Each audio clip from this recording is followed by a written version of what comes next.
حیدرآباد کے حیات نگر علاقے میں سیل فونز پر فحش فلمیں دیکھ کر ایک لڑکی کے ساتھ گینگ ریپ کرنے والے 5 بچوں کو پولیس نے پکڑ لیا۔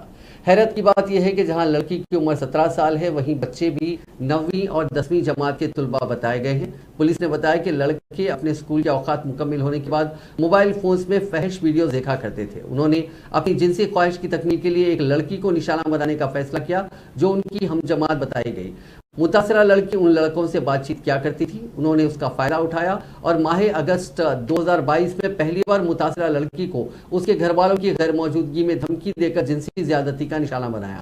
ان میں سے ایک نے اس شرمناک حرکت کی سیل فون میں ویڈیو ریکارڈنگ کی۔ 10 دن کے بعد انہی میں سے ایک لڑکے نے دوبارہ لڑکی کی عصمت ریزی کر کے اس کی سیل فون میں ریکارڈنگ کی اور واٹس ایپ کے ذریعے دوستوں کو یہ ویڈیو شیئر کیا۔ اس بات کا انکشاف ہونے کے بعد لڑکی نے اپنے والدین سے شکایت کی۔ وہ حیات نگر پولیس سے رجوع ہوئے۔ پولیس نے اس معاملے میں کیس درج کر کے لڑکی کو طبی معائنے کے لیے ہاسپٹل بھجوا دیا اور لڑکوں کو پکڑ کر جوینائل جسٹس بورڈ کے سامنے پیش کیا۔ پولیس نے عوام سے اپیل کی ہے کہ وہ اس کیس سے متعلق نابالغ بچوں کی جانب سے بنائے گئے ویڈیو کو شیئر نہ کریں۔ اگر کسی کو یہ video social media platform پر نظر آئے تو پولیس سے شکایت کی خواہش کی گئی۔ کسی کی بھی جانب سے جان بوجھ کر یا غیر ارادی طور پر اس ویڈیو کو وائرل کرنے والوں کے خلاف پاکسو ایکٹ کے علاوہ IT ایکٹ کے تحت کارروائی کا انتباہ دیا گیا ہے۔